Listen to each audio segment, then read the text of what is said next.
All right, guys. Is everybody ready? I hope so. I dropped the packets in the chat section.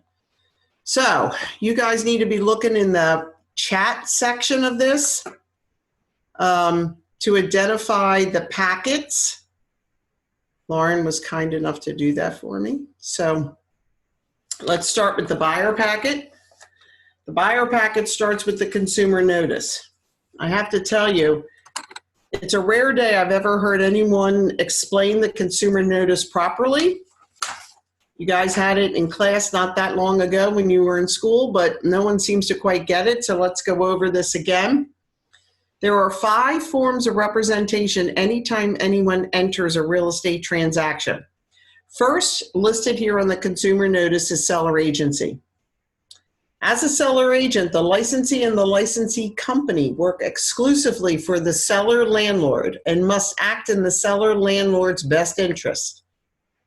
So remember, your loyalty, your confidentiality, your relationship is that of the seller when you're a listing agent. So the seller is who you've got to pay attention to. Next is buyer agency.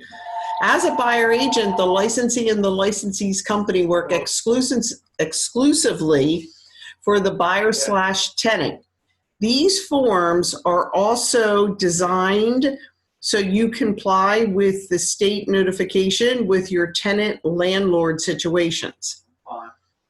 The buyer agent must act in the buyer/tenant's best interests, including making a continuous and good faith effort to find a property for the buyer/tenant, except while the buyer is subject to existing contracts.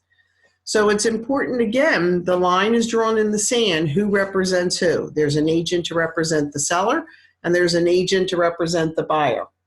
Next is dual agency. As a dual agent, the licensee works for both the seller and the buyer.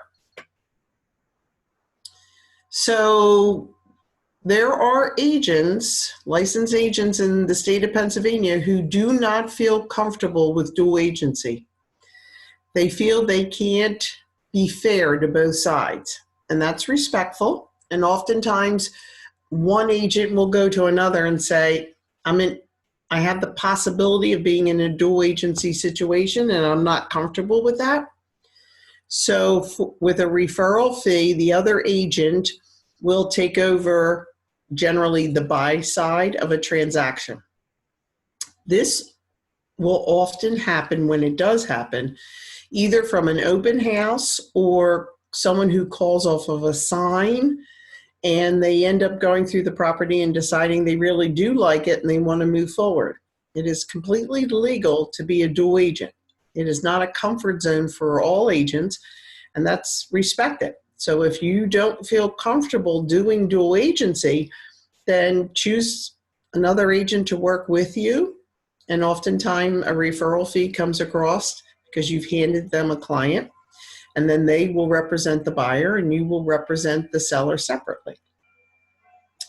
Next is designated agency, which is the most confusing I have found for agents, and the ones that most people can't explain. Designated agency happens when the brokerage roofline is the same. So for instance, Keller Williams Philadelphia lists the property. An agent who works for Keller Williams Philadelphia brings the listing agent and the seller an offer. The offer is accepted, it's executed, it's consummated. Okay, now we have separate entities. There's an agent to represent the buyer and an agent to represent the seller, but the brokerage is the same. Keller Williams Philadelphia, the broker, moi, will represent both the seller and the buyer because both of these agents come from Keller Williams Philadelphia. That is when designated agency comes into play.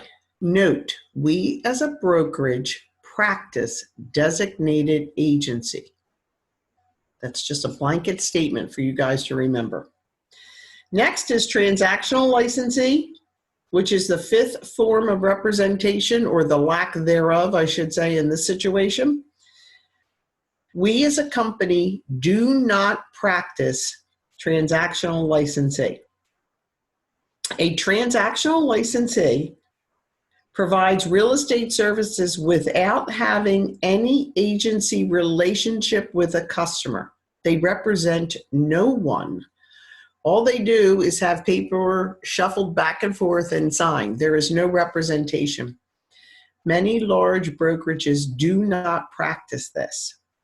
They find it too risky due to the lack of representation, and that is why we do not practice it.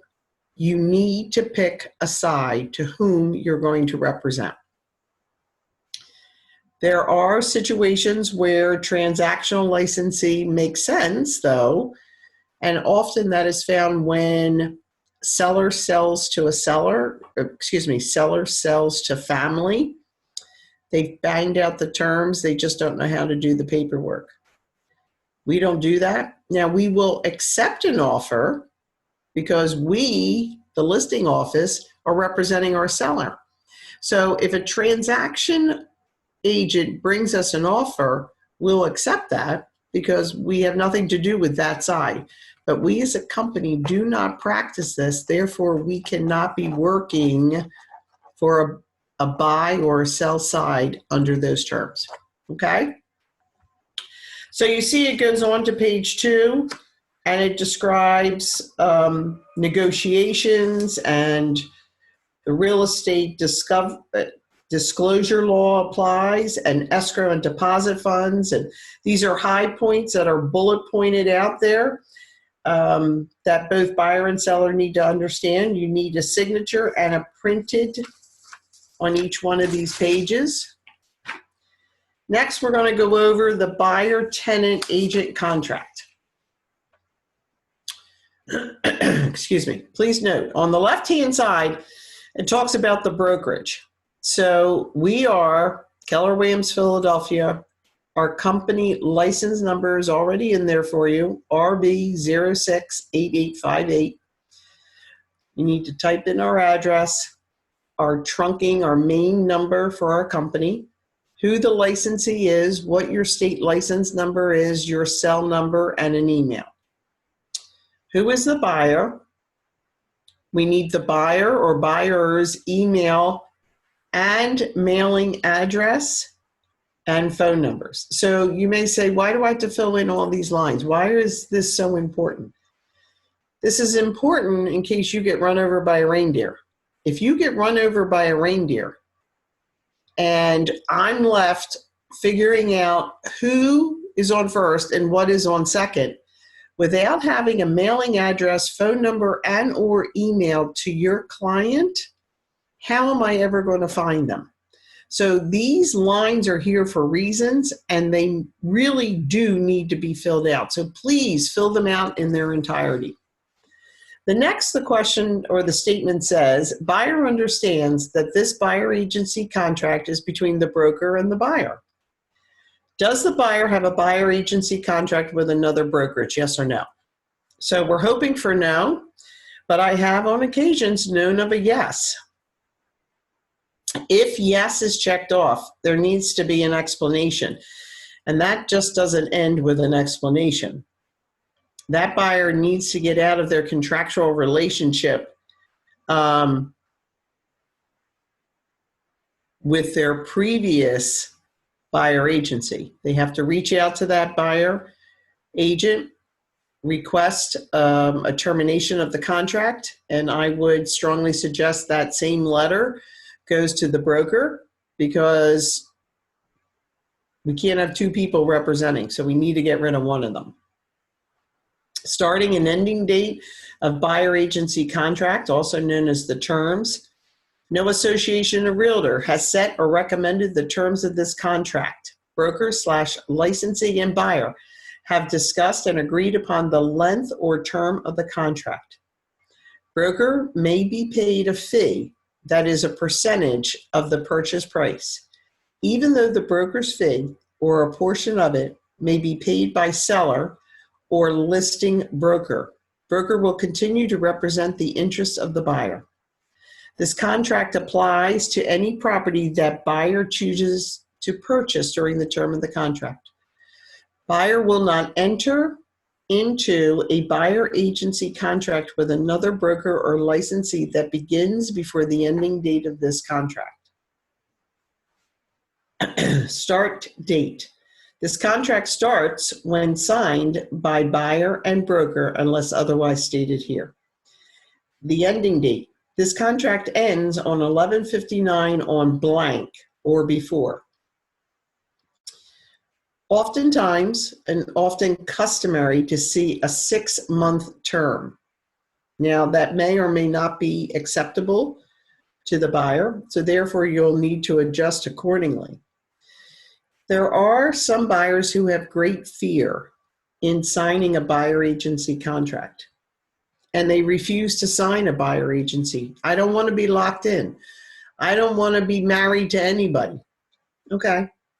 Well, then that becomes a problem for you as the agent, because you as the agent are responsible for your knowledge, your understanding of the business. You're translating and explaining to buyers the terms of contracts and such only if you're in a relationship. If you are not in a buyer agency relationship and have a signed contract, you technically do not represent that buyer. So now the question is, then who are you? Are you what is known as a sub-agent? I would imagine in class they did briefly speak of sub-agency that does still exist in Pennsylvania, though seldom used, but there are very small brokerages who still practice sub-agency. Sub-agency is when an agent technically represents the seller, but in the way they're doing their business and in the way that they are conducting themselves, the buyer feels that they are being represented by that agent, but all along they were not. So you cannot give of your experience and expertise to a buyer without this being signed. So now you say, well, what am I going to do? They refuse to sign it. Okay, then there's a compromise here. The buyer needs to understand that you are more than a door opener. You are a professional, and you are unable to maintain your professional status of information to your buyer, and I put that in air parentheses until we get this signed off, without having this signed off. You can do a 1-day contract. Do it for 1 day, and across the top, you may want to write in there by hand, this contract applies only to these properties, and list the address of the properties you're going to see that day. What needs to happen here is that the buyer has to see value in you, needs to understand what you're bringing to the table for them. As you prove yourself to the buyer, the fear and apprehension, those walls will start coming down. And you'll do this for a 1-day period. If that buyer chooses to go back and look at these other properties that you've already identified at the top of this contract, you're locked in because you have those addresses addressed in there. You go out the next Saturday and you're going to rewrite this again for 1 day, because that's all they're comfortable with, for the terms of these particular properties that you're going to list across the top. Sooner than later, the buyer is going to see that you're really in their court and you're really there to help them, assist them, guide them. And that is what your expertise is going to shine. Excuse me. Until they feel comfortable with this, you may have to do this on a 1-day basis a few times until they feel comfortable enough that they're willing to do it for a month, 2 months, 3 months. Generally speaking, though, a very high percentage, probably closer to 90% of buyers once this is explained to them and they understand the purpose and the need for it, won't complain about signing it. All right, we go on in regards to the broker's fee. Now, this is important that you guys understand this. No association of realtors has set or recommended a broker's fee. Broker and buyers have negotiated the fee broker will receive for exercising professional knowledge and skill in locating and assisting the buyer in the acquisition of real property which is available and suitable for the buyer. Broker's fee paid by the buyer to the broker. This is where everybody loses their stuff. But let's break it down. In a purchase transaction, with a seller represented by a real estate broker, the fee is blank. So, the seller represented by a real estate broker. Oh, we're talking about property that's already listed through a brokerage in Bright. Oh, okay. Well, we're kind of used to that, right? The broker's fee is blank of the purchase price or a dollar amount, a flat fee. So if you're willing to accept 2.5% to 4%, let's pretend, on a rare occasion, you'll see a buyer broker is giving greater than 3%, which is often a customary number, then you could put that in here. The broker's fee is blank percent of the purchase price. So you're willing to accept 2.5 or greater, or a flat fee. So if the flat fee to a buyer broker is $1,000 and you're willing to accept that as payment for your services, then you need to put the minimum number in here. These are generally lower priced properties that you're going to find a flat fee. Whichever is greater and blank, another dollar sign. So the question is, what is the blank? The blank is that flat fee commission that many agents charge for the conveyancing, averaging $300 to $500. Doesn't matter what number you put in there as an agent, but what does matter is that you charge the same fee for every one of your clients. The fee cannot fluctuate. It has to be a consistent fee that you're putting in there. But B says, with the seller who is not represented by a real estate broker. So when is there a seller that is not represented by a real estate broker? Oh, yeah. I'm sorry? For sale by owner? A FSBO, absolutely correct. So when there is a FSBO situation that is involved, two things have to happen first. One is there's a lot of teaching that has to be done with buyers because they don't understand FSBOs. They don't get any of how this works. You as a buyer agent have to be a really good teacher. You have to explain how the rules are done in this. How do we play this game? They need to learn the rules. You need to school your buyers that, A, you can't be in their back pocket 24 hours a day. So when the balloons are gracefully swaying in the wind at that open house and they can't help themselves because the balloons were so cute and I got to go there and it's on a great block and I have to see it right now. You school them, listen, you can go. I just can't be with you every single time. And you must sign in if you're asked. But what you will do is you will lose your identity. You will no longer be Joe Bag of Donuts looking for a house. You will sign in Vicki, Carey, or Sean, or whoever, KW Philadelphia. That's what you need to put in there. That agent sitting in the open house will never be able to find this person because they don't even know who their name is, right? So let's try to eliminate a lot of heartache.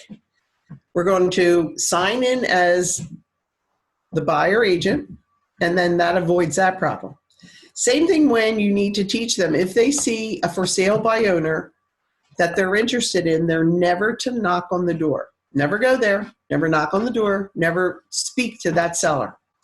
You explain to them they have to call you first, of which time then you, as the agent representing that buyer, need to take with you the broker service fee agreement. That's in the PAR forms. And that form, please read it over so you can speak intelligently, explains to the seller that you have a ready, willing, and able buyer who would like to see the property. And if they do, I need to get paid, and how much are you willing to pay me? Close to 95% of for sale by owners will be more than happy to give a commission, 2.5%, 3%, however, because in their mind, they've already cut that in half and they're quite fabulous. Just ask them, look what they just did. But you must get that form signed first before you and your buyers walk through the property. Otherwise, you will never get that payment for service from the seller, which then means when you read B, states that you will be obtaining this commission now from the buyer. And it says, with the seller who is not represented by a real estate broker, the fee is blank. You've made a business decision. What of a percentage you're willing to accept? Are you willing to accept 2.5? Are you willing to accept only 3%? If you are willing to accept only 3% and you have a 3 in there of the purchase price, or blank, whichever is greater, so that's that flat fee again, which they miss putting the $ there, you would absolutely be entitled if the for sale by owner offered 2.5 to the buyer agent, yet you have 3 in here, of getting a 0.5% from your buyer. Yes, I have seen agents do that. Some think that's a little rude. Others think it's not so rude. That's a decision on your part, but you need to figure out what you're going to put in on that percentage line and stay firm with it. And blank again. Well, the and blank is that flat fee commission for the transactional coordinator or the fee for conveyancing. Broker's fee in event of a lease transaction. Well, it's often first month's rent goes to the brokerage. So it would be that number you would write in there, right? Broker's fee in the event of a lease is 50% of the first month's rent. The landlord's going to pay the first month's rent to his broker, that is divided then equally. So you're willing to accept 50%. It is the broker's policy to accept compensation offered by a listing broker. If the amount received from the listing broker is less than the amount in paragraph 2B1, and that's when we talked about that percentage. In the purchase transaction, or 2B2 in the lease transaction, buyer will pay broker the difference unless seller agrees to pay the difference as the term in the agreement of sale. Then number 4 is a number sign. Blank of broker's fee is earned and due, non-refundable, at signing of this buyer agency contract. That needs to be a 0. We are not charging and or collecting a fee by just filling out this paperwork. So that needs to be a 0. The balance of the broker's fee is earned if buyer enters into an agreement of sale during the term of the contract, whether brought about by broker, broker's licensee, or by any other person, including the buyer. If buyer defaults on the term of this agreement of sale, broker's fee will be paid by buyer to broker at that time. Buyer is advised that contacting a listing broker or seller directly may compromise the broker's ability to earn a commission from the listing broker and could result in buyer's obligation to pay a fee to the broker. This paragraph, you need to make sure that the buyers understand, because it's quite clear here. If you as the agent don't get the terms that you've indicated, you can collect them from the buyer. So you want to make sure that the buyers clearly understand the do's and don'ts and who they're allowed to speak to and who they're not allowed to speak to. That's very important. If buyer enters into an agreement of sale for a property after the ending date of the contract, buyer will pay broker's fee if the agreement of sale is a result of broker's actions during the term of the contract, or the property was seen during the term of the contract, and buyer is not under an exclusive buyer agency contract with another broker at the time buyer enters into an agreement of sale. It talks about what is dual agency again, which is just a reiteration of what we spoke about in the consumer notice. And then it says what is designated agency, and explains that again. Broker services to other. Broker may not take action that is inconsistent with buyer's interest. However, broker may provide services to a seller for which broker may accept a fee. Such services may include, but not limited to, listing property for sale, representing the seller as the seller's agent, deed document preparations, ordering certifications required for closing, financial services, title transfer and preparation services, ordering insurance, construction, repair, and inspection services. Providing such services is not in itself a breach of the broker's fiduciary duty to the buyer. So they're clarifying here that you can help out on the opposite side without breaching. Broker licensee may show the same property to other buyers and may represent those buyers in attempting to purchase the same property that buyer wishes to purchase. Broker does not breach a duty to buyer by showing a property buyer is interested in to other prospective buyers. Your buyer needs to understand that they are not your only buyer. And if they are in a very popular price point, $250 to $550, you may have my lips to God's ear, 2 or 3 of these buyers that fall in that price point. And it may come to pass that you have 2 buyers interested in the same property. I've had agents call me in a panic. You're covered. It clearly says it in here, you're covered. What I do suggest is that both sides need to know that you have another client interested in the same property. So you've had full disclosure to all parties about that. It is a conflict of interest when broker or licensee has a financial or personal interest in a property and or cannot put buyer's interest before any other. If broker or any of broker's licensees has a conflict of interest, broker will notify buyer in a timely manner. If you decide when you're showing this property with your buyer that, wow, I think I'd like to buy this property, you're going to have to step out, okay? And everybody has to be made aware that you too have now thrown your hat into the ring. Entire contract. This contract is in its entirety agreed between the broker and the buyer. Any verbal or written agreements that were made before are not a part of this contract. All changes to this contract must be in writing and signed by broker and buyer. You know, that's just common how we do our business, right? We don't make any changes. We don't go anywhere and alter anything without it being in writing, acknowledged by initials and or signature and date. Transferring of this contract. Buyer agrees that broker may transfer this contract to another broker. When broker stops doing business, broker forms a new real estate business, or broker joins his business with another.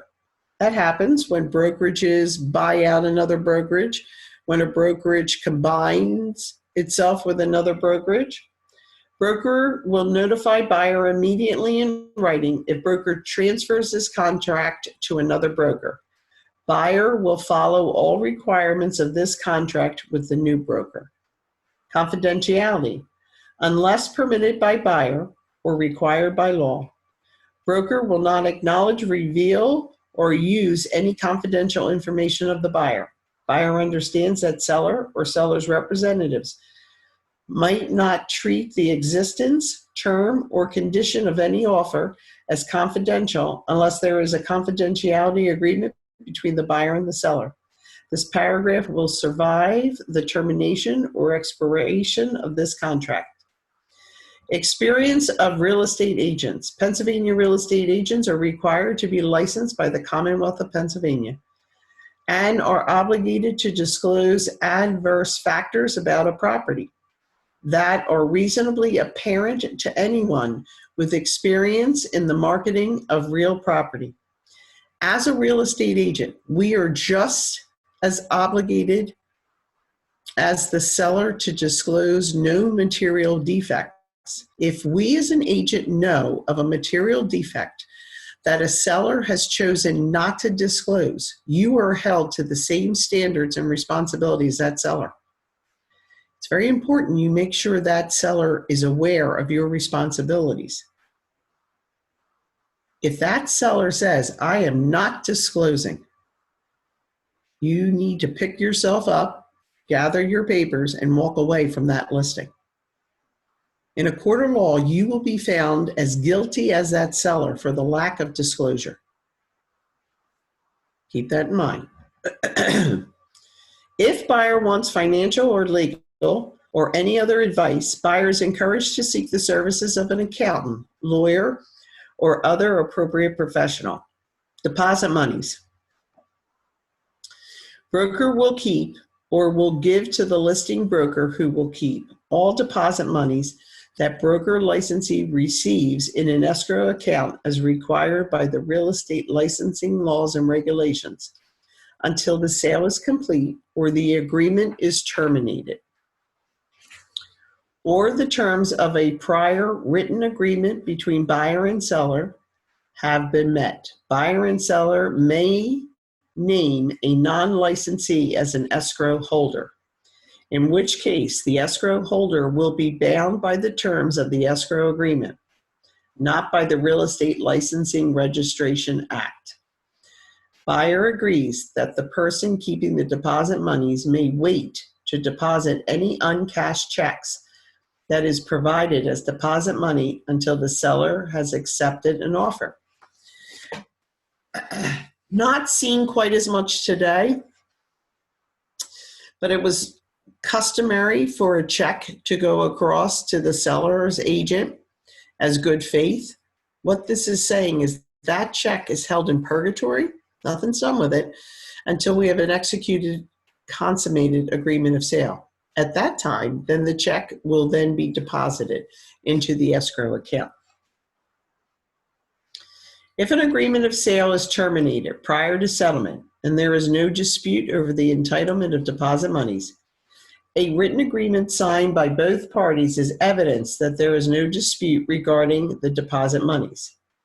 If after broker has received deposit monies, broker receives a written agreement that is signed by both the buyer and the seller directing the broker how to distribute some or all of the deposit monies, according to the terms of a final court order, according to the terms of a previously written agreement between buyer and seller that directs the broker how to distribute the deposit monies if there is a dispute between the parties that have not resolved. Buyer agrees that if buyer names broker or broker's licensee in litigation regarding deposit monies, the attorney's fee and cost of the brokers and licensees will be paid by the buyer. Talks about Civil Rights Act. There is absolutely no discrimination for race, color, religious creed, sex, disabilities, physical or mental, familial status, for children under the age of 18 or of the age greater than 40, national origin, using of handling or training of support or guide animals, or the fact of a relationship or an association to an individual known to have had a disability. There's no way there is any discrimination. It also talks about sex offenders, known as Megan's Law. It indicates where you as an agent should recommend that buyers check for information on the Pennsylvania State Police website, and they give the website. Buyer's inspection. Unless buyer and seller agree otherwise, real estate is sold how? Oh yeah, it's in bold letters. It is sold in its present condition. It is the buyer's responsibility to determine whether the condition of the property is satisfactory. Buyer is advised to carry out an inspection at buyer's expense by qualified professionals to determine the condition of the structural or its components. Areas of concern may include, but not limited to, and then it lists all kinds of mechanicals of the house, electrical, plumbing, heating, etc. Excuse me. Buyer is advised to inform regarding properties considered for purchase by buyer as been provided by the seller or the seller's broker. Such information may include, but is not limited to, the information on the seller's property disclosure statement, including environmental conditions, MLS information, including information regarding restrictions, taxes, assessments, association fees, zoning restrictions, demonstrations of boundaries, if not defined, and marketing information. Unless otherwise noted, broker has not verified the accuracy of this information, and buyer is advised to investigate its accuracy. Recording of the property. Any person who intentionally intercepts oral communication by electronics or other means without the consent of all parties is guilty of a felony under Pennsylvania law. So does that mean these lovely houses that are equipped with audio, with Lexus, sellers are quite sure they're fabulous, just ask them. And they know their property's being shown, and they set up a recording so they can hear everything that is being uttered by both the buyers and the agent. Be very, very careful what you say. This is another issue of how we need to be teaching our buyers. Keep your mouth shut while you're in the house. And you got to do this. Now, don't do it in front of the door because they have that, whatever the heck it's called. The ring. Thank you, the ring. And they're already known that you told them to keep their mouth shut. But you stand on the curb, you look at them and you say, listen, there's a chance that any and every one of these houses we're looking at today has audio running.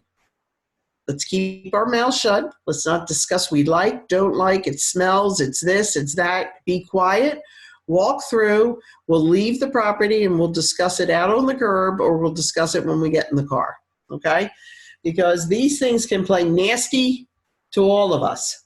Buyers should be aware that the seller's property may contain smart home technology or devices which may record or allow for remote monitoring of the seller's property, including broadcasting or recording video and audio.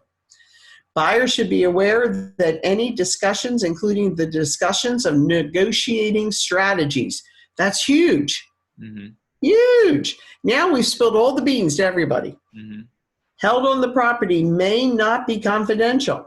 Buyer hereby releases all broker, their licensees, employees, and any officer or partner or any one of them, and any person, firm, corporation who may be liable through them from any claims, losses, or actions which may arise from any audio or video recordings according to in or around the property considered for the purchase of the buyer. Keep your mouth shut. The next thing is it talks about the recovery fund, and it gives the number in Harrisburg when any person who has received a final court ruling, such as a civil judgment against a Pennsylvania real estate licensee because of fraud, misrepresentation, or deceit in a real estate transaction. The public has a way of obtaining monies that have been stolen by a real estate agent. There is a lot to that procedure, but there is a fund and a phone number. Number 16, the following are part of the buyer agency contract if checked below. So if you want to add anything to this, we need signatures of the buyer, we need the brokerage name, and the agent to whom is representing these buyers. This form is really important.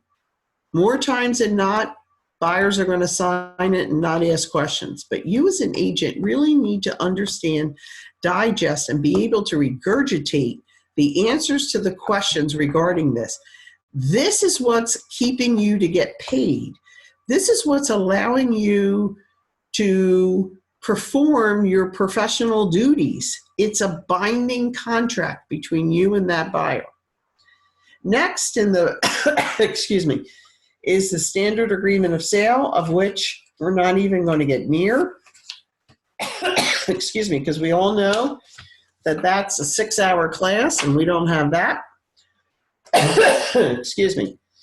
Next is buyer's financial information.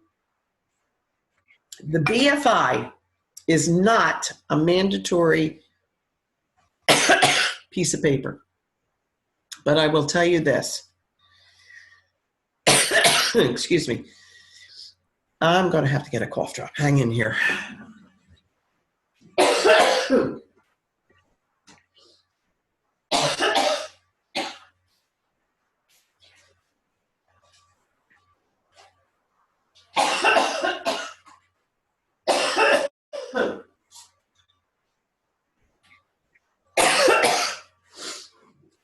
Sorry, guys.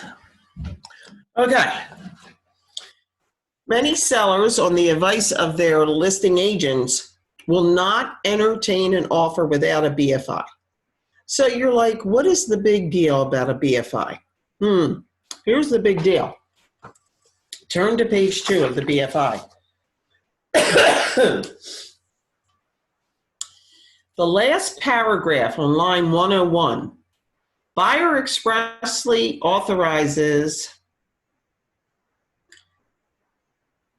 broker to provide the information contained in this form and any report of information obtained by the broker for the purpose stated above to the seller, cooperating brokers, mortgage brokers, or lenders involved in the transaction or any related transaction.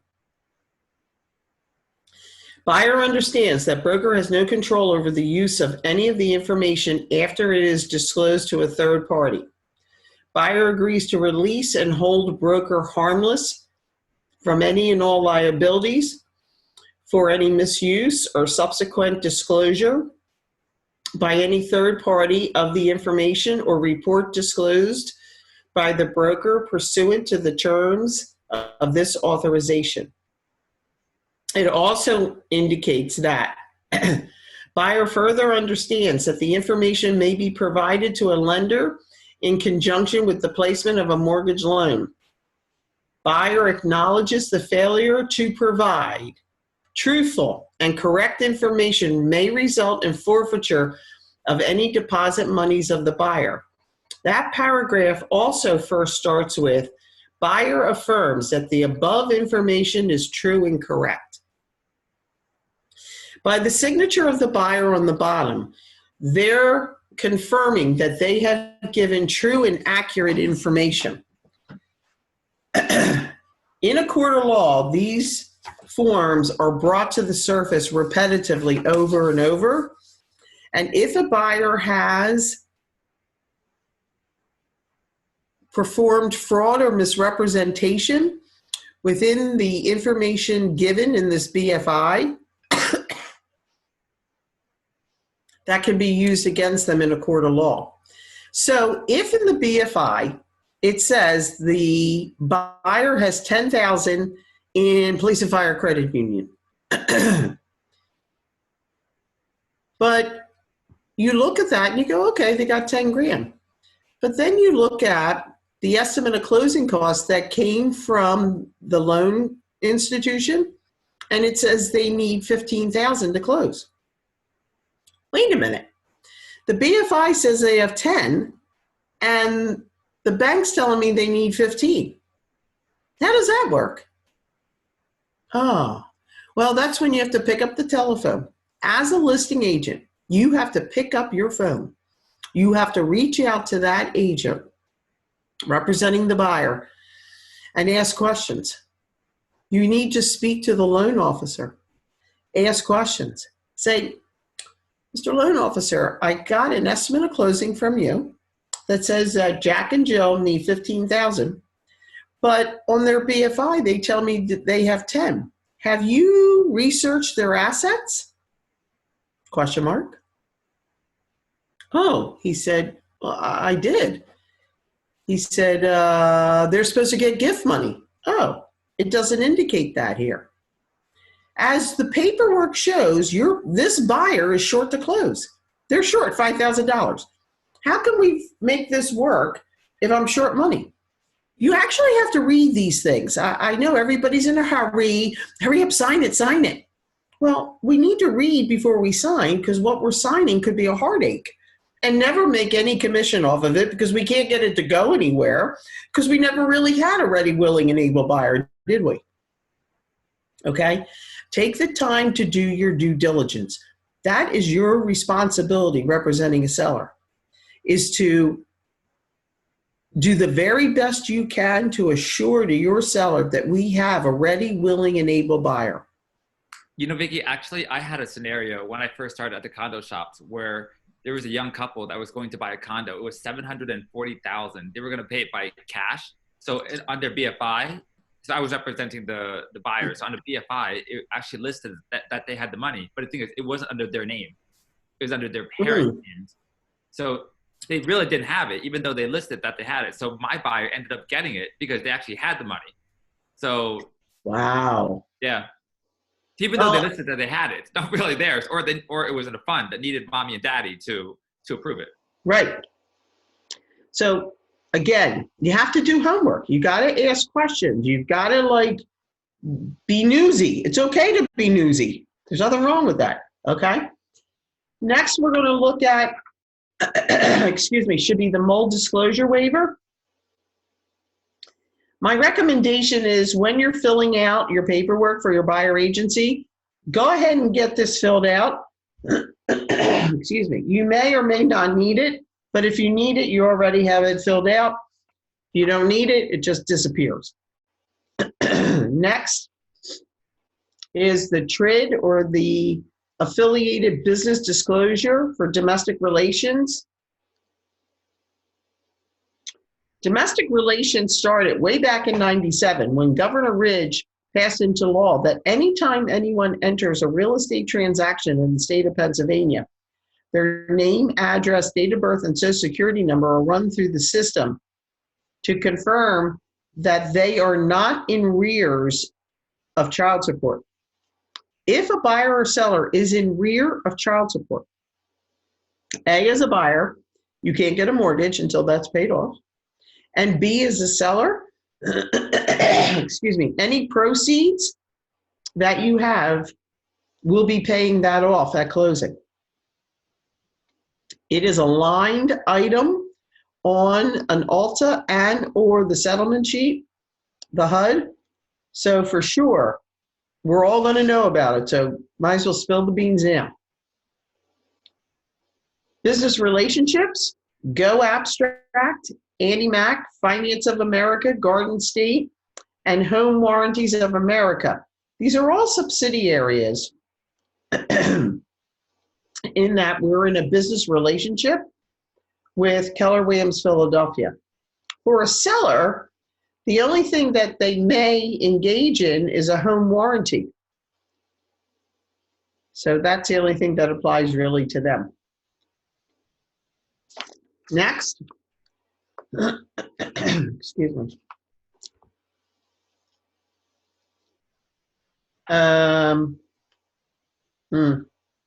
Really, the second page didn't have to be in there because this is on the buy side stuff, right? But I do want to bring something up. Under the blocks, it says, by signing below, buyer hereby authorizes and engages Keller Williams Philadelphia to provide the following settlement services for a flat fee. and there's a blank there. That blank, whatever number you put in there, is the same number in your buyer agency contract.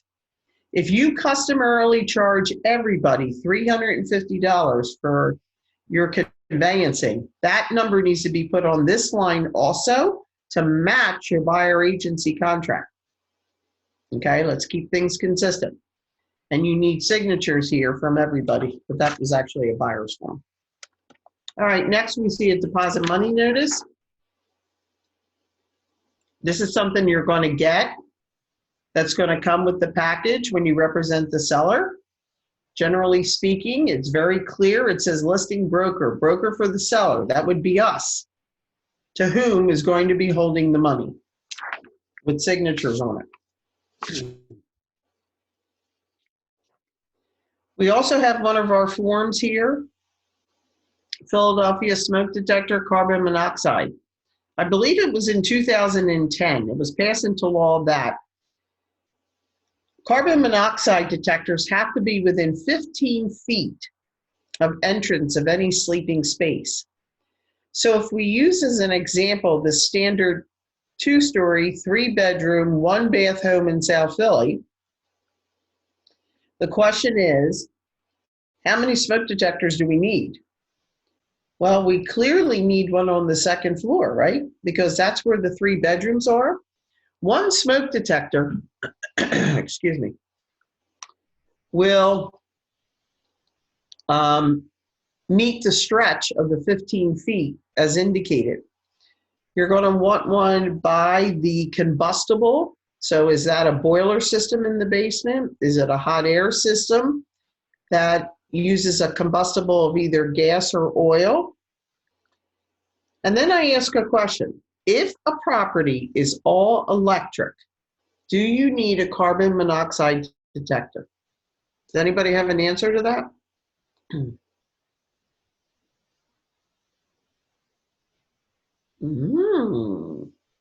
If it's all electric, do you need a carbon monoxide detector? Was the question, Vicki? Yes. I would say, yeah, why not? Okay. If the property is all electric, there is no combustibles. So there's no gas and there's no oil to produce carbon monoxide. Unless, so the answer is no, you don't need one. Unless the property has a garage. Oh. If the property has a garage, the exhaust from an automobile does give off carbon monoxides. So you need to have one. So you have a 1-bedroom at the Wireworks. It's all electric. The question is, do I need a carbon monoxide? The answer is no, because there is no garage there. Listen, for 35 bucks, it's not going to hurt anything for sure. But the reality is there will be no carbon monoxide around. There's also some other forms here I added just so you have an opportunity to look at. One is the price escalation addendum, known as the escalation clause. This is a form that's been used a lot in the last year or so due to multiple offers coming in on properties. I want you to familiarize yourself with the form. In a nutshell, what the form is saying is that the buyer is willing to go past their offer, past what the offer states in the agreement of sale, by X amount of dollars of the next highest bid. The property is listed for $500,000. Your buyer has offered $510,000, but in the escalation clause is willing to go up to $515,000 as a max in increments of $1,000 over the next highest offer. You need to understand how to fill this out. You need to understand how to explain this to your buyers. I had a very aggressive buyer just before the Golden Gates closed on everything.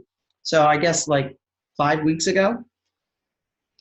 Their home went on the market, little tiny 3-bedroom, 1.5-bath townhome in Bucks County.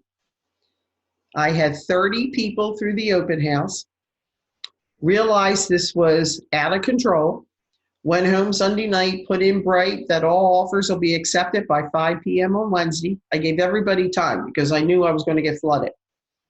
Wednesday, I had 8 offers.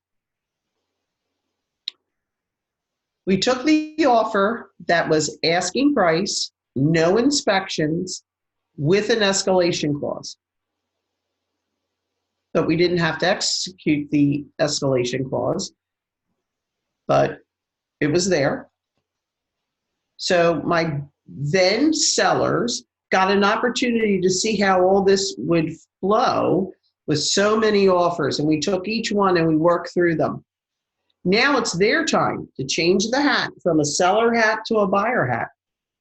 And now we had to go out and find a house. Property listed in Horsham, no open house. The seller and the seller's agent decided by appointment only, Saturday and Sunday they would accept all offers. My clients, who are now the buyers, stands in the driveway and says to me, I want this house. I am waiving my inspections. I am waiving all contingencies. I'm offering $10,000 over asking, and I'm putting an escalation clause in. I looked at that buyer and said, you know, I can't condone this. You understand, by not doing an inspection, the risk you are taking. They said, we absolutely understand, but that's the only way we know we'll get this house. Because only, 3 or 4 days before, they were the ones harvesting all of these offers and understood what it was like to see an offer with no contingencies except for mortgage and an appraisal. We won with 8 offers that came in. The other agent told me, even one greater than us. They were $15,000 over asking. God bless, my buyers were able to put 20% down. They were very strong buyers, and literally no holes barred. They said, we want the house and we don't really care. As a buyer's agent, when you're in this situation, you do have to have a come to Jesus, though, with your buyers and say, hey, listen, do you clearly understand what it is you're doing? So my buyer said to me, I'll do a home inspection after I buy the house. If there's anything that is that gross, I'll take care of it. Clearly, the home was very well maintained appearance-wise. You know, you get a feel. When you're doing this long enough, you know when somebody's been paying attention to a house and not. I said, what about radon? It's a high radon area. She said, what's it going to cost me? I said, probably about $3,000. It's a 2-story house. Okay, I'll do the radon. I have 2 small children. I will do the radon. And then I got to spend $3,000. Okay, long as you question your buyers and make sure your buyers are truly understanding what the heck is going on here, then they got to do what they got to do. You never want them to say, well, why did you let me do that? Why did you say it was okay? I should do that. What do I know? I'm only a seller, now trying to be a buyer. You're my agent. Yeah, believe me, we had that come to Jesus conversation right there in the driveway. That's what you got to do. All right, next is an appraisal contingency. You're probably a lot more familiar with that, and you'll see that in the packet when you get an offer. It's stating that either the property has to appraise for the purchase price, or it says the agreement of sale is contingent upon the property being appraised in a manner that is acceptable to the underwriter if buyer is obtaining financing at a value that is equal or higher than blank. So you can either fill it in, because now it has a $, or you put it in as a purchase price. And again, it talks about within 30 days, the appraisal will need to be done, et cetera, et cetera. Now, because somebody has a real estate license, that doesn't mean they know what they're doing. I think we've already established that a long time ago. If your offer is FHA or VA. You do not need the appraisal contingency form. You only need the appraisal contingency form, and this is if this is a contingency on a cash transaction that they've opted to have it appraised, and or a conventional. I see a lot of contracts over and over again. The mistakes I see, I can't even begin to tell you. But oftentimes an FHA loan will have an appraisal contingency attached to it. No, that's already built in the agreement of sale. Okay, cooperating broker addendum. I don't know how to tell you people, but you need to do this. This is imperative that you fill out a compensation agreement so there is no misunderstanding of where the commission is coming in at, the compensation. How many times have I been told I showed 123 Main Street on Tuesday, and on the bright sheet it said 3%. On Saturday, I go to write the offer, and it was changed to 2.5. Now listen to me. You can't go back in time with Bright. I've told you people over and over, and until you get burnt, nobody listens. You must print out a Bright sheet to indicate what your compensation is going to be. And you must hold on to that until you get to closing. The Bright sheet has a date on it. It indicates when you printed this out. It will indicate under showing times when you showed the property, and at that date, this was the percentage being offered. There's another little situation that's going on, which is, I find horrific. You get to the table to find out that you're being offered 2.5 as a co-op in Bright, yet the listing agent is walking away with 3, 3.25, 3.5. Not nice. Yep. There is nowhere to go with this, because as long as they comply with the cooperating broker, as indicated in Bright, they're keeping to the rules, but they're not playing nice in the sandbox. Please, let's not be that brokerage that people go to closings and somebody from Keller Williams, Philadelphia is getting more than what is customary and we have been doing for decades of dividing equally and playing nice in the sandbox. Okay, so think about that. We have another form that you guys need to be using. Now, this is in your buyer packet in the loop. Notice to buyer and seller regarding designated agency and dual agency. This is a second reiteration that you're getting both the buyers and the sellers to sign, which I just realized has not been updated properly, that this is a designated agency transaction and or a dual agency transaction. I was subpoenaed to court a month ago now, plus, for a situation, not against me, but it was a dual agency situation. And the defendant's attorney was kind of drilling me in regards to the dual agency. I said to him, let's keep in mind, not only is it indicated in the consumer notice, it talked about it again in the agreement of sale. I also had this form filled out in regards to another layer that all parties knew that this was a dual agency situation. So no one was hiding anything. This just gives you another layer of protection in a court of law. So something to keep in mind. Okay, make sure your BFIs are filled out properly. And the other thing is you have to give up the mold and moisture and the lead-based paint addendums to your clients. I've also added in here for you to review the buyer's reply to inspection. Please note, The bottom of that only has lines for buyer's signature. This is the wish list that the buyer is giving to the seller after the inspection of what they're asking for as either repairs, replacements, monetary adjustments. It comes back as a change in term addendum with both signatures. So this is where it's a two-part form. Both the buyer and seller, after you've banged out what you guys are going to do, you're going to identify what you're going to do, and then everybody's going to sign off.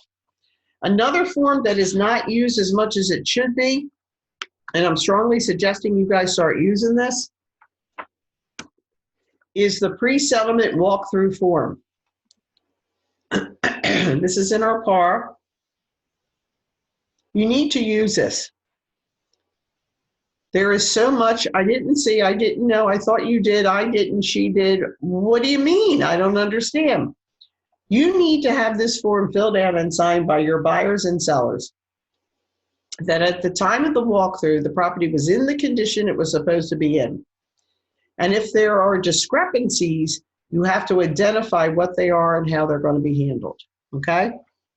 Also in this packet was the broker fee agreement that I had spoke about. When you're dealing with a FSBO, read this over once or twice, please, so that if you're ever in a situation and you need to use it, you could speak intelligently to the FSBO on how this gets handled so we can get him to sign it. And a receipt of doc form. That form needs to be filled out when, primarily, condominium forms, HOA forms, that the buyer acknowledges they have received the form and dated it. How else do we know when the clock is ticking if we don't have this, right? Okay. All right, so that gets us through the buy side. Any questions? No? Okay, silence. All right, let's move on to the sell. Question. Yep. Back to the buyer's financial, you had brought up the fact, I may have misunderstood you, but is the buyer's financial mandatory? No.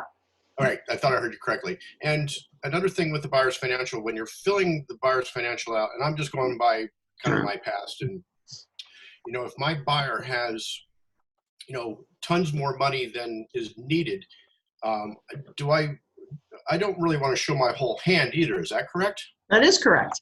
Okay, so I just want to show, I need to show enough monies that I can fully do this transaction, and maybe a few dollars more, of course, but nothing, I don't want to show the extra $100,000 I have in the bank account somewhere. I don't need to, because I just need to show proof that I actually have enough to get through this. Sufficient funds. Yep. Need to prove you have sufficient funds to move on with the transaction and acquisition. Correct. And then, so what is, if the buyer's financial is not needed, and I get, it makes the seller feel all warm and fuzzy because it kind of shows proof that they're financially stable enough, but if it's not necessary, is that the only reason we're using it for? Well, we're also, as a listing agent, remember, you've got to appease people too. Even though your loyalty, confidentiality, and your concern is that of the buyer, you have to try to make the transaction as fair as possible. That sentence in there that indicates that the buyer, to the best of their knowledge, has answered the questions correctly. That is when in a court of law, they throw that sentence up and ask if there's been deceit, misrepresentation, or fraud. Mm-hmm. So for a seller, you want that filled out. And because someone has a license doesn't mean they're any good. That's how many times I've picked up that we have buyers short to close.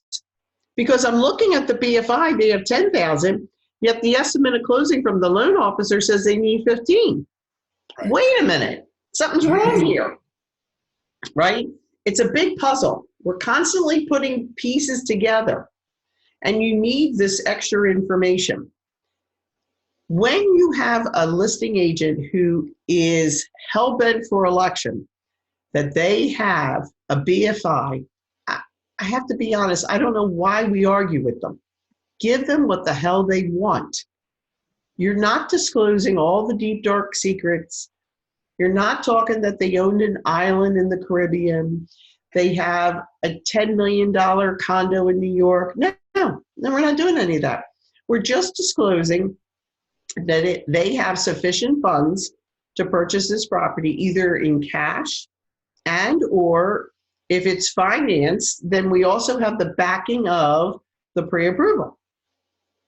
Right. Okay. So again, I guess where I said before is that the buyer's financial is really another tool to show the seller that you're sturdy enough to make the purchase of this property. Exactly. That's all. Okay. Good enough. All. Okay, good. Yep. Thank you. All right. Now we're moving on to the listing contract. All right, here we go.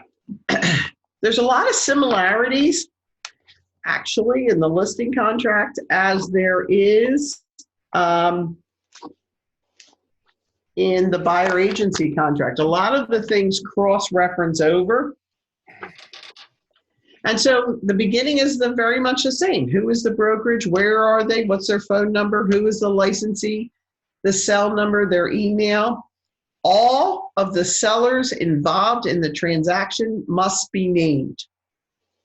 There may be 10 of them. They got to be named. We need an address, phone number, and email. Again, you get run over by a reindeer, and I have to come along and figure out who is where and what.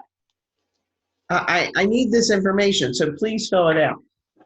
Seller understands that this listing contract is between the broker and the seller. Does the seller have a listing contract for this property with another brokerage? The answer better be no.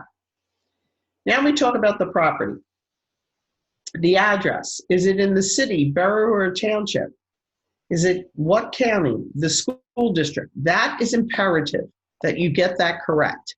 Many people buy properties just by school districts. So you must confirm that you have the right school district. Now that's dealing with the burbs, obviously. When you go into public records, it's going to identify the school district for you. There's no guessing. It's pretty easy to find it and fill it out. Get it right. How is the property zoned? What is the present use? And then, of course, your tax ID number. Starting and ending date. No association or realtor has set or recommended the term of this contract. Broker, licensee, and seller have discussed and agreed upon the terms of the contract. The starting date of the contract is when the broker and the seller have signed, unless otherwise stated here, and the ending contract is at 11:59 p.m. on blank date. It is very customary that agents use a 6-month window for their listings. Now, you're going to find that seller who feels 6 months is way too long. Depending on the market you're dealing with, let's do before COVID-19. You would all agree with me that we were in a really, really hot seller's market, yes? Okay. So if you've got a seller who's like, I don't want to do 6 months. I'll give you 3 months or 4 months. In your heart, you know that this product is a really good product. You've done a pre-listing walkthrough. You've looked at it. You can see it's well maintained. It's in a hot block. You know this is going to go quickly. You could go along with that and say, sure, we'll do 4 months. You don't want to do much less than 3 months in a regular market. Doing less than 3 months when it's generally taking 90 to 120 days to sell a property, you're cutting your nose to spite your face. But it does say in here that the terms can be no longer than 1 year. The ending date is automatically 364 days from the start date of the contract.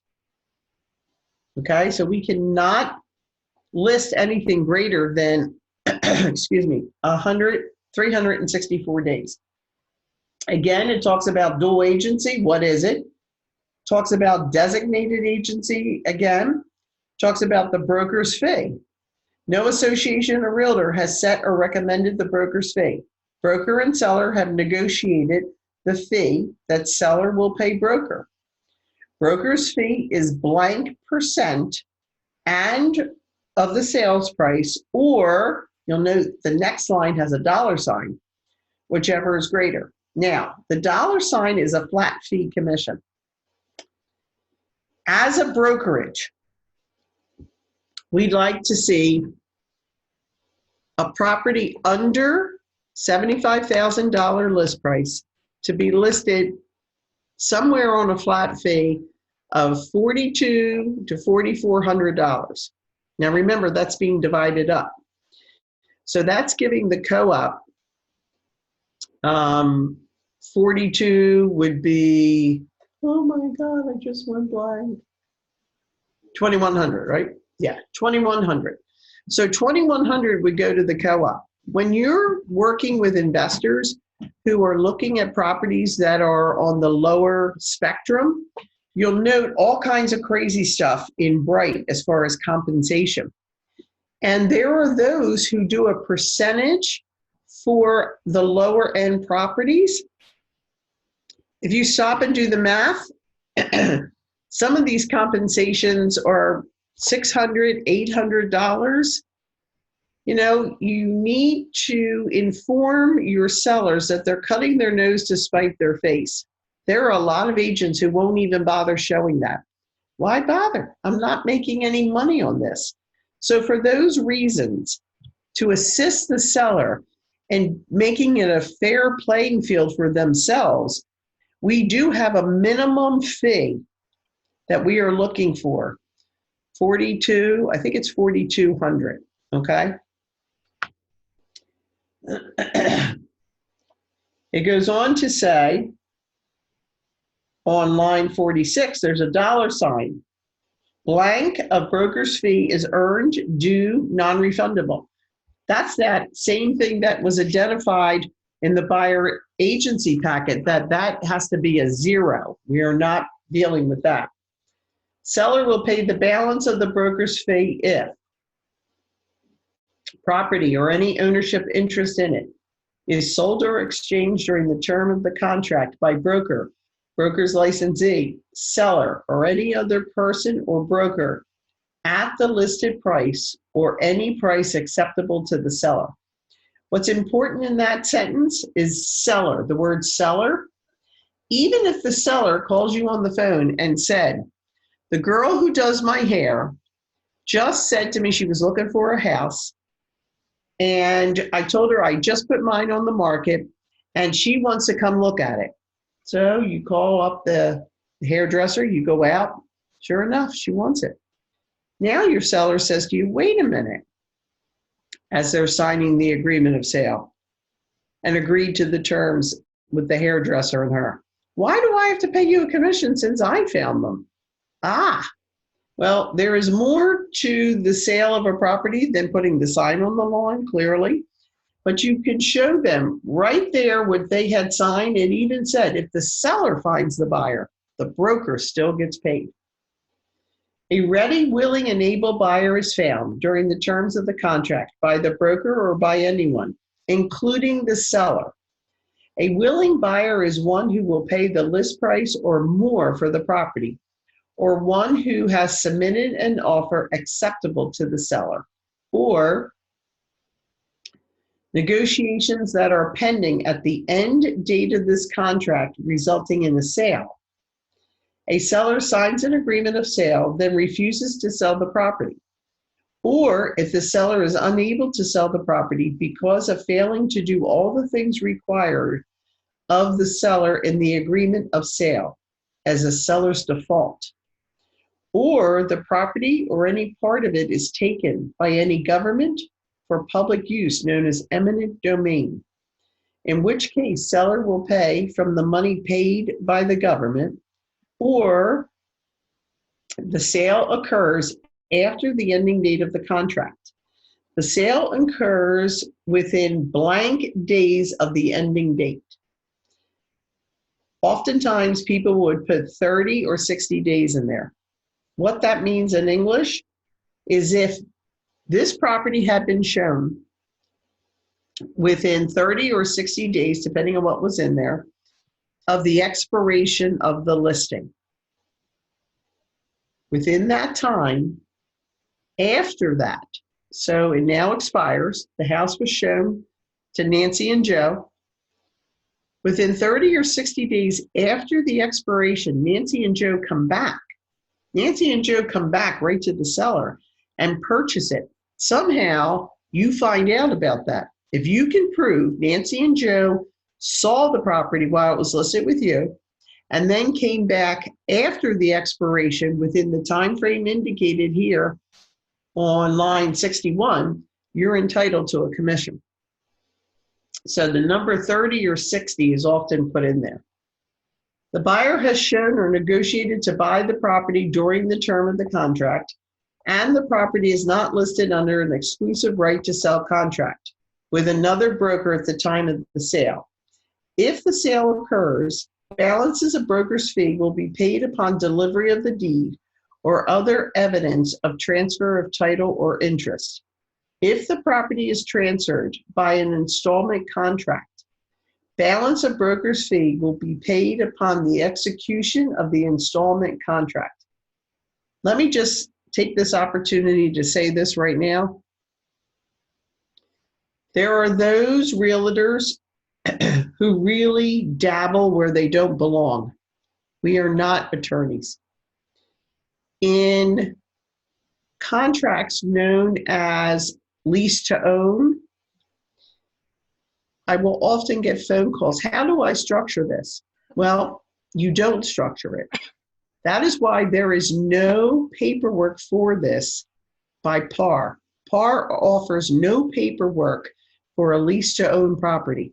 It is so convoluted and so difficult to put together. It must only be done by an attorney. Don't think you're that good, because you're not that good. There are realtors out there who pounce and punch on their chest and boast how they do it, know how to do it, have done it, it's fabulous, it's not a big deal. No. And to be honest, I don't believe our E&O even covers us for that, because that is beyond our level of expertise. So please, please do not get caught in that trap. Broker's fee if settlement does not occur. If an agreement of sale is signed and settlement does not occur, the deposit monies are released to the seller. Seller will pay the broker blank of or from the deposit monies. Generally in here, we like to see a 50%. I have only seen this happen, but very few times, when it has gone to court and the court system has determined the seller is entitled to the deposit monies.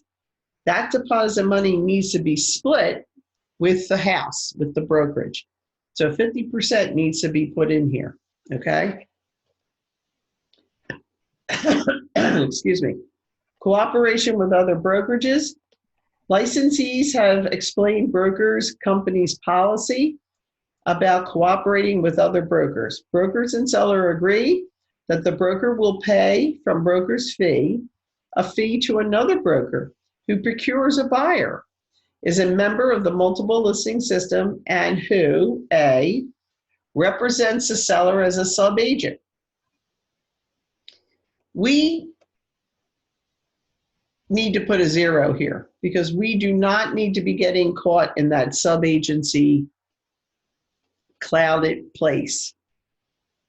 Yep, buyer agency. And I would hope we would be fair and offer 50% of the whole to the buyer agent. And the last one says, does not represent either seller or buyer who is a transactional licensee. Now, think about this for a minute. We as a company do not practice transactional licensee, but if an offer comes in from someone who is practicing transactional licensee, it is customary and frequently you will see a 1% commission. 1% of the purchase price is often the fee of compensation for that. If you have a 5% agreement with your seller and you're going to pay a co-op 1% on a transaction, and a transactional licensee brings you an offer 1 from 5 is 4. That means 4% is coming to the house instead of the 2.5. We're actually going to make a lot more money if a transaction comes in through a transactional licensee. So offering them 1% is absolutely fine and legit. We as a company don't practice that as representing, because really we don't represent anyone. That's why we don't like doing that. Duties of broker and the seller. Broker is acting as a seller's agent as described in the consumer notice to market the property and to negotiate with potential buyers. Broker will use reasonable efforts to find a buyer for the property. Seller will cooperate with broker and assist in the sale of the property asked by broker. All showings, negotiations, and discussions about the sale of the property, written or oral, will be communicated through the broker on seller's behalf. All written or oral inquiries that seller receives or learns about regarding the property, regardless of the source, will be referred to the broker. If the property or any part of it is rented, seller will give any leases to the broker before signing this contract. That's very important.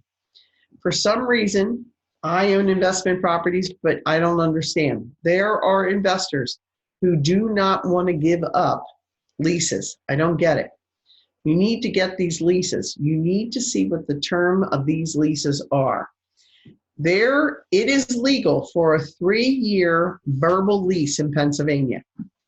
It kind of sounds crazy, and I'm all with that. It is crazy.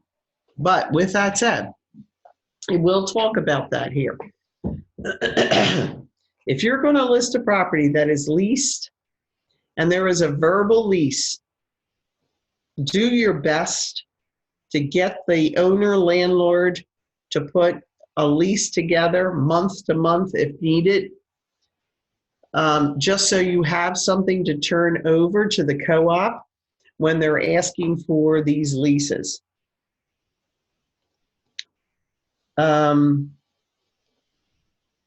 Seller will not enter into, renew, or modify any leases or enter into any option to sell during the term of the contract without broker's written consent.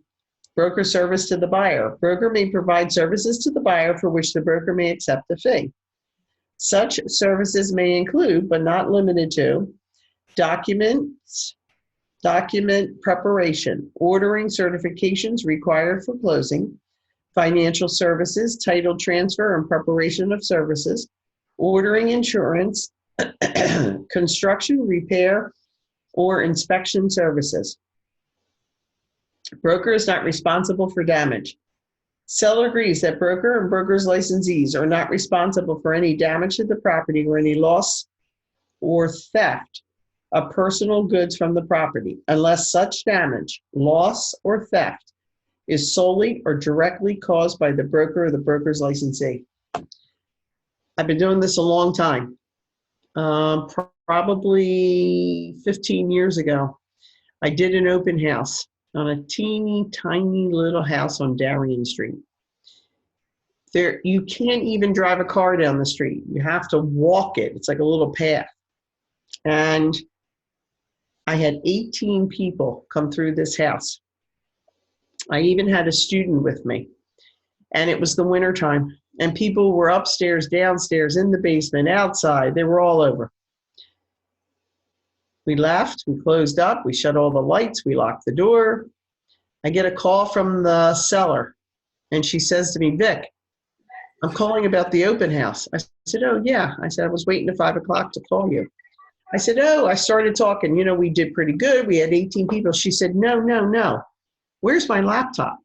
I said, your laptop? I don't know. Where was your laptop? She said it was in the spare bedroom on the desk. It's not there. My heart dropped to my stomach. Never had I encountered this. Immediately, I told her, I'm assuming you do your banking online. She said, yes. I said, notify all of your banking people, call the police, file a report. I was sick about this, but clearly somebody in a puffy coat slipped that laptop right inside and off they went. This paragraph removes us from responsibility because we had done nothing wrong. There were people coming and going. When you list properties, remind your sellers anything of value has to be removed. Don't leave cash in any of the underwear drawers. Jewelry, remove your jewelry box. Firearms, prescriptions. People go through everything, right? Prescriptions are a real problem, and we all know about that. You must remind people that even though the agent's coming through, we have minimal control. If one of the buyers goes upstairs and the other buyer goes downstairs, you as the agent, like you're running in between somewhere, remind your sellers that they have got to get rid of their personal items. Really, really important. Talks about deposit monies, how they're held by the brokerage who list the property in most cases. It is very difficult to get money out of escrow. At least 4 times a week, I have to deal with people trying to get their money out of escrow accounts. I'm exhausted from it. Agents, attorneys, nobody reads paragraph 26. Nobody understands how paragraph 26 actually functions. You need to know how paragraph 26 actually functions in the agreement of sale. Seller agrees that the broker may list other properties for sale and that the broker may show and sell other properties to prospective buyers. Well, we talked about that exact sentence on the buyer agency contract. You're going to have other buyers looking for the same properties at the same price points. Additional offers, unless permitted, prohibited by seller. If broker is asked by a buyer or another licensee about the existence of other offers on the property, broker will reveal the existence of other offers and whether they were obtained by licensee identified in this contract. If there are multiple offers and a co-op agent asks, Vicki, are any of those offers yours? I have to answer that question correctly, honestly. Once seller enters into an agreement of sale, broker is not required to present other offers. Now, that sentence is totally in capital letters, but I have to tell you, it worries me. Even though it clearly says that if the seller has signed off and has entered into a contract, we don't have to present other offers. It's a worriment for me. I would say if another offer came in after you have signed off on a contract, I would tell my seller. If the seller wanted to move with the second offer, he better get the very best attorney there is in Philadelphia. But if they ever found out there was another offer, I'm not 100% sure how that would shake out for us as agents, even though it identifies we don't have to do it. If you ever ran into that problem, I really feel we should seek legal counsel about that. Seller will reveal defects and environmental hazards. It reviews that the seller is mandated by the real estate seller disclosure law, will disclose all known material defects and or environmental hazards on a separate disclosure statement. A material defect is a problem or condition that is a possible danger to those living in the property, has a significant adverse effect to the value of the property. The fact, and this is really important sentence here, the fact that a structural element, system or subsystem, is near, at, or beyond the end of a normal life expectancy of such a structure, element, system, or subsystem is not by itself a material defect. So what does that mean? Those of you who've been around the block twice and have read enough home inspection reports, you'll note that some home inspectors will identify that the HVAC system is 26 years old. The life expectancy is 15 to 20 years. I'm making these numbers up.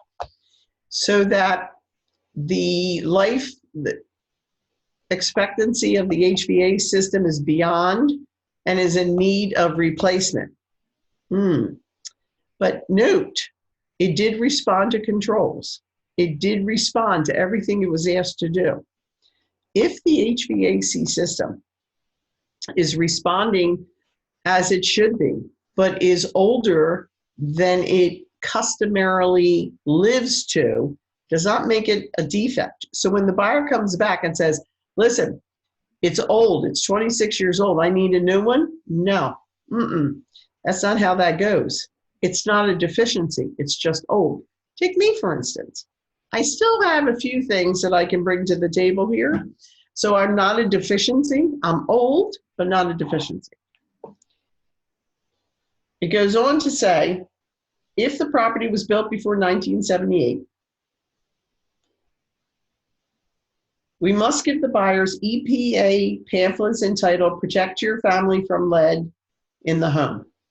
1978 was the last year manufacturers put lead in the manufacturing of paint. Therefore, there is the possibility of lead in any home older than 1978. So we have to identify if the seller has knowledge of any of that. It talks about home warranties. Seller has the option at any time to add a home warranty to the transaction, even at the table, they can do this.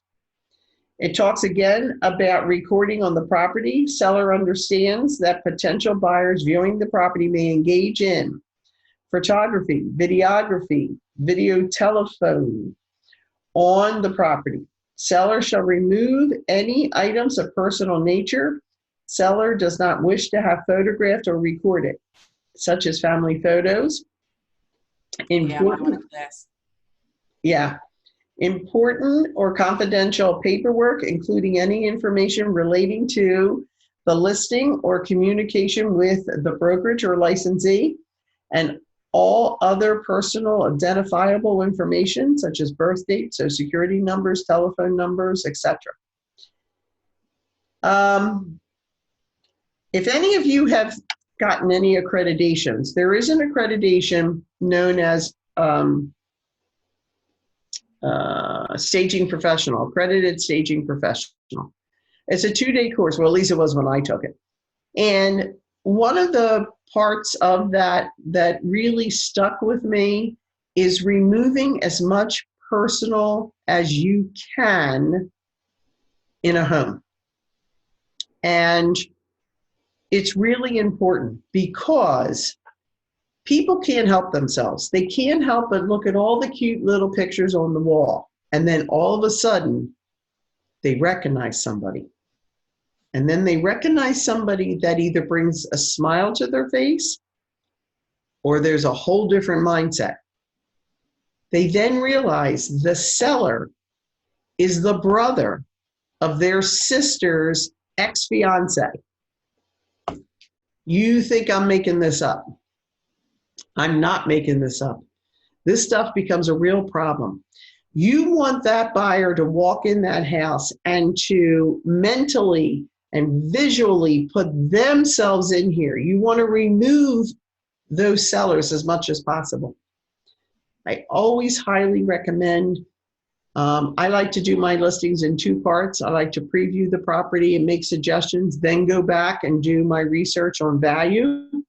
But I like to see what I'm walking into ahead of time, and I strongly suggest to these sellers that they've got, of course, declutter and depersonalize. That is really a huge part of this, is depersonalizing their home. It could still be cute, it could still be, you know, well kept, maintained, smells good, all these great things, but we got to depersonalize as much as possible.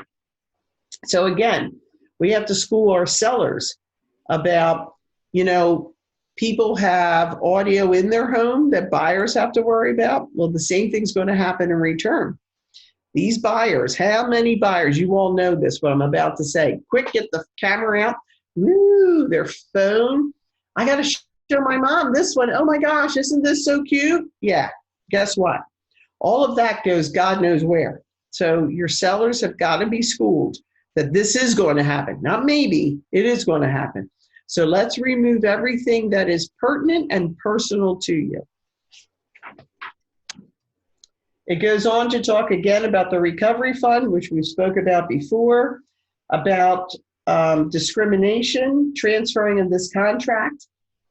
This contract can be transferred just as it's mentioned in the buyer agency contract. If the broker stops business or renews his business with another brokerage, the multiple brokerages join each other. No other contract, seller will not enter into another listing contract for the property identified in the paragraph with another broker that begins before the ending date. It talks about conflict of interest. If you have any financial or personal interest in the property, remember, if you list your own property with Keller Williams Philadelphia, you have to identify you are an owner and a licensed PA realtor in Bright. In all contracts, it has to be noted, so the agreement of sale has to identify that, either on the buy side and or the sell side. You also have to identify, and we strongly recommend for your E&O coverage, that you do a pre-listing inspection that after you enter into an agreement can be reviewed by the new buyer or potential buyer. You offer a home warranty, and you do not be the listing agent. You have to have someone else represent your home for you. If you're that type of person who has to be that hands-on, you could be the co-lister, but do not be the listing agent. You need to separate yourself from this as much as possible, because this becomes very sticky wicket when we get into logistics. Okay, so they're the standards for our company. You cannot be the listing agent. You really am strongly recommending offering a home warranty and doing a pre-listing inspection that can be given and should be given after you enter into an agreement of sale to that buyer. Disclosure, transparency, really important words. So things don't come back to bite you in a court of law. Changes to the contract always have to be done in writing and signed by both broker and seller. Talks about how the property is going to be marketed, and you scroll all the way down to the last checkbox, and broker will use multiple listing service. Now, just above that, there is a checkbox. Broker will not use a multiple listing service. There are situations when a seller does not want to use a multiple listing service. That's when you would have that checked off. Now, that becomes Pandora's box, though, with Bright. If it's not listed in the MLS, then we can't advertise it to the world. So if it's not in the MLS, you can't have it on your Facebook, or you can't have it as a blast somewhere going out. It has to be truly secret squirrel. And nobody can be known about it through advertising of any type of advertising. If it's not in the MLS, is not allowed. Publication of the sale. The only people who care about that are little old ladies, that their neighbor's going to know how much their home sold for, but that is beyond our control. It also talks about personal property. It is possible for certain items of personal property to be integrated into the property. That is because fixtures, that they become fixtures and will be regarded as part of the property and therefore included in the sale. Seller is encouraged to specify when negotiating what items will be included or excluded in the sale. Be really careful with this, because there are some items that have now been added, such as hardwired security systems and thermostats. High-end thermostats have been yanked out of the walls. So now we have to say, no, no, no. And then we talk about other items that are solar panels and windmills, which I find very interesting. Talks about the tax assessment of the property, and that information you're going to get out of public records. If there is any rights of ownership, such as fracking, oil, gas, and mineral rights. Now, that's not going to happen here in Philadelphia or the immediate counties to Philadelphia, but where you are going to find that is in the Pocono area. Remember, this form is for the whole state of Pennsylvania, so therefore this could apply. You need to ask your sellers, do you have a mortgage? A first, a second, an equity line. Fill it out online, and I can also send you a video of the house. Somebody's got to close their mic.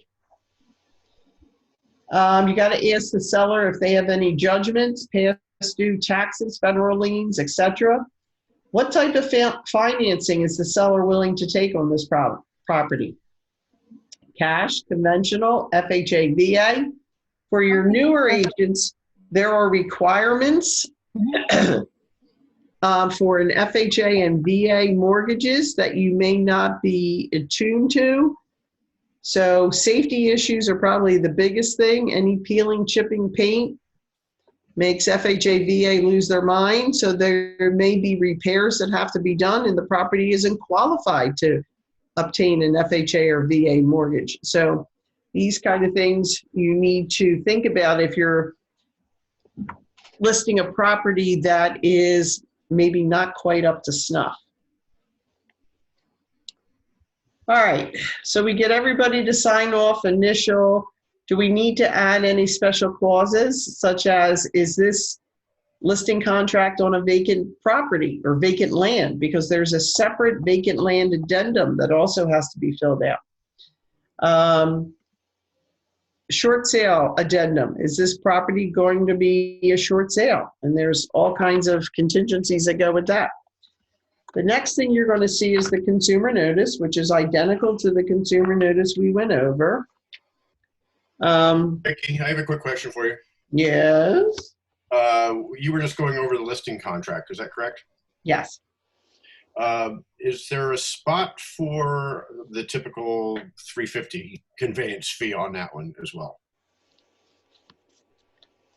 Yes. That's all the way back up with the broker fee area, correct? Yeah, that's paragraph 5. Okay, I just wanted to make sure I was in the right area, that's all. I'm good. Yeah.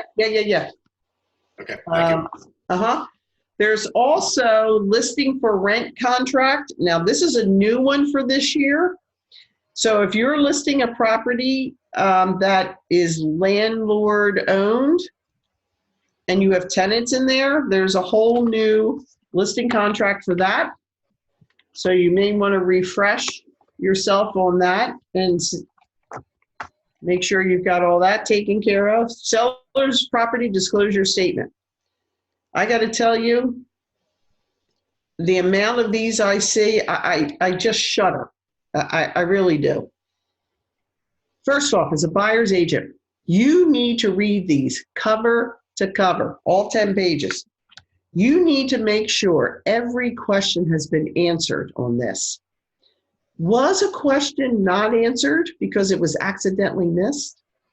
Or was a question not answered accidentally on purpose? If you allow your buyer to sign a seller's property disclosure statement that is not filled in its entirety, the buyer has agreed to what they have read. How can they later argue any of these points? Because they signed off and agreed to it. You need to read this. You need to determine if there is any line that is not appropriately answered. I'm telling you, that form has to go back to the listing agent, and part of your agreement of sale has to indicate that the seller must complete the seller's property disclosure statement within its entirety before the buyer can move forward and make decisions. So, with that said, I personally, when I'm sitting at a listing, now listen, I'm old, right? So I do a lot of old school. Not such a bad thing when something's old school. It doesn't make it a bad thing. Sitting with your client at the kitchen table or dining room table going over this paperwork is a real good bonding time.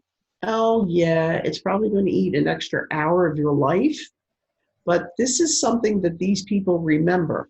These people aren't buying and selling property on any kind of regular basis. This might be the first sale they've done in 15 or 20 plus years. They need having someone across the table there to answer these questions. For me personally, that's how I like to do my business. So I go to the home whenever possible. When I give them the seller's property disclosure, depending on timing, I may leave it with them and have them fill it out and I'll come back and retrieve it. But I read every one. I sit down there, and what has been missed accidentally, I then will remind them they have to fill in line 37, 21, line 313, and etc. It's just as important in my mind that we as the listing agents make sure our sellers fill these forms out properly as much as it is as a buyer's agent to make sure the form is filled out in its entirety, okay? So you want to make sure all of that is done and done correctly. Now, accompanying that, which often is downloaded into Bright, would be the residential lead-based paint form. And that form, the top half is for the seller. Does the seller have knowledge of the presence of lead? Or the seller has no knowledge? Same thing will be the question, seller has no recordings or reports, or seller has provided these reports to the buyer. So that needs to be filled out and signed, and also by the agent on the buyer. Bottom, excuse me. Estimate of closing cost. Estimate of closing cost is important. A couple things here that some of you may not know. The broker's fee is what has been predetermined between you and your seller. So is that a 5%, a 6%, a 7%, an 8%? I don't know, but you've got to figure that out. Transfer tax, 2.14% on each side. A home warranty, maybe your sellers decided that a lot of the mechanicals are working, but they're older, so they want to offer a home warranty, so you already know what the cost factor is for that. And you'll put that in on the line. Municipal certifications, that's your UNO. So for the city, it's 112 and change, I believe. But in the burbs, it's going to be more, for sure. Resale certificate for condominiums and homeowner associations, they vary dramatically, probably somewhere between $250 and $550 for those docs. Notary fee, probably $65. Tax cert fee, $50. Overnight express, if there is a mortgage payoff for this seller, $35 to have that FedExed out. Domestic lien search is usually $10 per person, along with the Patriot Act. So if there's a husband and wife, it's going to be $20 on the domestic side. Patriot Act, another $20, just to give you guys some ideas. And the rest of it is simple math. You add, you subtract what they owe, how much is the mortgage left, what are they going to walk with, okay? Seller needs to have an idea where this is going to shake out. The pricing and the percentages are always based off of the purchase price. So what you're going to be listing it for, your lips to God's ear, is going to be that purchase price. Again, we have the affiliate business disclosure. Now on this one, on the second page, it has that indication under services to seller, a blank again, where that service fee that we've spoke about, is it $300, is it $500, whatever number you customarily charge your clients is consistent. It's reiterated here along as with the paragraph 5 of the listing contract. So if your number is $350, it's in the listing contract is $350, and then it's $350 here, right?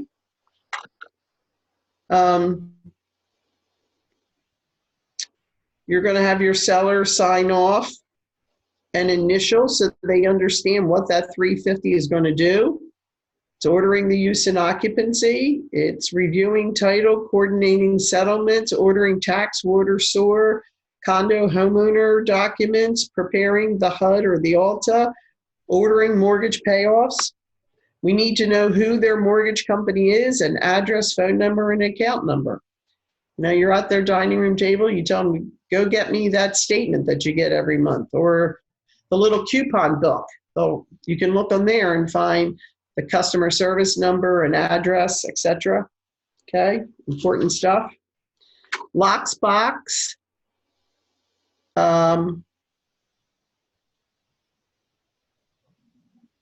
Lockbox form here. Okay, this is an addendum in regards to lock boxes. Now, generally speaking, lock boxes are pretty safe. We don't have problems with lock boxes, right? Occasionally, there is somebody who gets fresh out there in the world and we run into a situation. 25 years ago, we had a problem with lock boxes and then that went away. And then every now and then you'll start reading stuff that people are having. But generally speaking, lock boxes are handled well. But you want to have your seller sign off that if you're using a lockbox, this form is giving permission for you to put a lockbox on. Or if there are tenants in the property, how is that going to be handled? The next is a vacant property disclaimer and agreement. I got to tell you, this form is not used as it should be. When you list a property that is not habitable per se, and or a danger, you know, like the ones you read in Bright that says, bring a flashlight, be careful when walking in here, hazardous, no electricity, bring a drill, those kind of properties.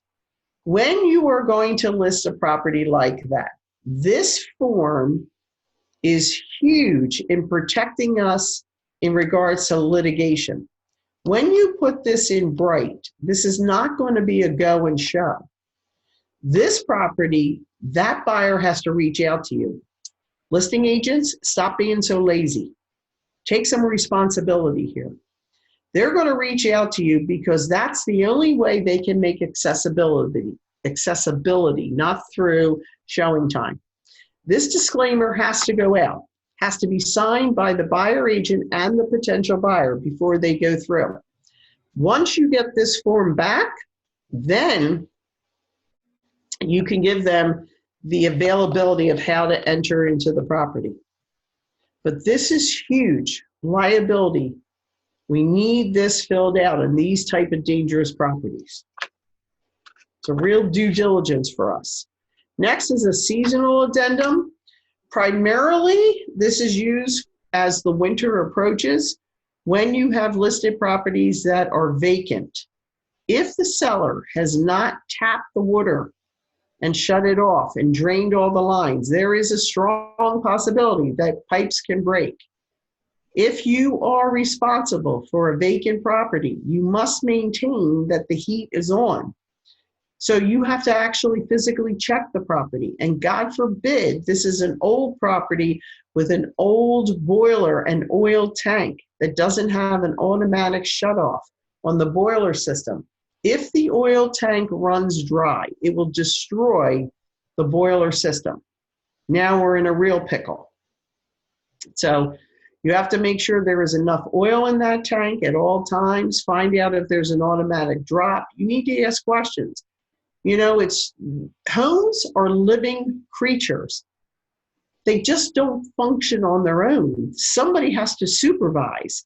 And when you are the listing agent on a vacant property of the old aunt of somebody from Wisconsin, and he was named the executor of the estate, your job is to follow through. This is a breathing, living creature. You have to make sure it's breathing and living well, and things don't go awry. You have to check these properties.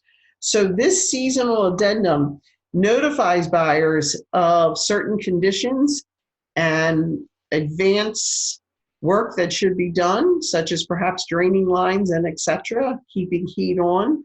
It also does apply though in hot weather, because if it's very hot and humid and there is no air conditioning, mold can grow, and can be a very expensive remediation, mold remediation. So that's something else we might want to keep in mind. Again, all of these additional in-house forms are there for a reason. Wasn't we were bored one day and tried to create with some sort of addendum? They're there for another layer of protection against our agents in a court of law. If you have never been in a court of law regarding real estate transaction that you've been involved with, let me tell you, it's an eye-opening experience. You will never be more cautious again once you've been through a court of law with something. So please take my advice on this one. Think outside of the box constantly, how you can protect yourself and the brokerage. All right, we're going to call it a wrap. I hope that was helpful for everyone. Please be safe, stay healthy, and we'll see everybody soon. Thanks, Vicki. Bye.